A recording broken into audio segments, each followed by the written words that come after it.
பொலிட்டிக்கலில் பெரும்பாலும் வந்து இவர் மேலே வந்து ஒரு ஃபேக் ப்ரொபகண்டா இருக்கும்.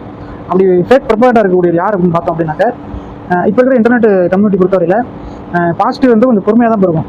நெகட்டிவிட்டி அப்படிங்கிறது வந்து செட்டப் பண்ணி ஒரு பர்டிகுலர் பிளாக் பீப்புளால் வந்து ட்விட்டோ போஸ்ட்டோ ரீல்ஸோ இது மூலமாக வந்து நெகட்டிவிட்டி ஸ்ப்ரெட் பண்ணப்படுது. அப்படி ஸ்ப்ரெட் பண்ணப்படுற விஷயம் தான் சீமா வந்து ஒரு இனவரி அப்படிங்கிற ஒரு டாக் வந்து போயிட்டுருக்கு. சீமான் வந்து அப்படி என்ன இனவரி பண்ணுறாரு, இவர் வந்து ஒரு ரேசிஸ்டா அப்படின்னு பார்த்தோம் அப்படின்னாக்க, அவங்க சொல்கிற விஷயங்கள் வந்து கண்டிப்பாக கவனிக்க வேண்டிய விஷயங்கள் தான். சீமா வந்து இனவரி அப்படின்னு சொல்கிறாங்க. பர்டிகுலர் பேர் வந்து திரள் நிதி திரட்டி இந்த மக்களை வந்து ஏமாத்துறாரு, தமிழ் வந்து பேசி வந்து மக்களை வந்து ஏமாத்துறாரு, அவர் மட்டும் தமிழுக்கு வந்து குரல் கொடுத்தாரா அப்படின்னு வந்து ஒரு டாக் போயிட்டு இருக்கு. சீமான பாயிண்ட் ஆஃப் வியூ நம்ம பார்த்தோம் அப்படின்னாக்க, அவர் பண்ணுறது வந்து இனவரி கிடையாது.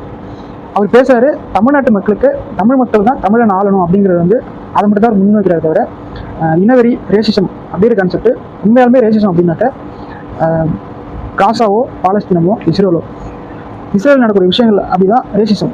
தமிழ்நாட்டுக்குள்ளார அவர் பேசுகிற விஷயங்கள் வந்து தமிழன் ஆளணும் அப்படிங்கிறது தான் வந்து அவரோட பாயிண்ட் ஆஃப் வியூ.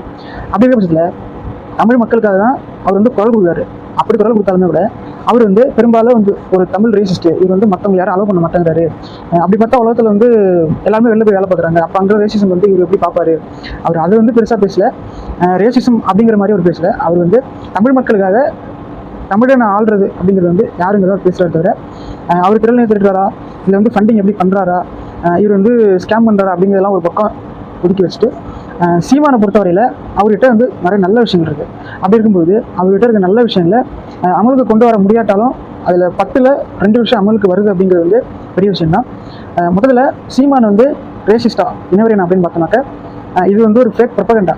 அப்படிங்கிற பட்சத்தில் சீமானுடைய விஷயங்கள் வந்து காலம் வந்து போக தமிழ்நாட்டு மக்களுக்கு கண்டிப்பாக புரிய வரும். அப்படி இருக்கிற பட்சத்தில் பெரும்பாலும் சீமானுடைய திட்டங்கள் எல்லாமே வந்து இப்போ புரியாமல் போகலாம். ஆனால் கண்டிப்பாக ஒரு காலகட்டங்களில் சீமானோட விஷனரி கண்டிப்பாக மக்களுக்கு தெரிய வரும்.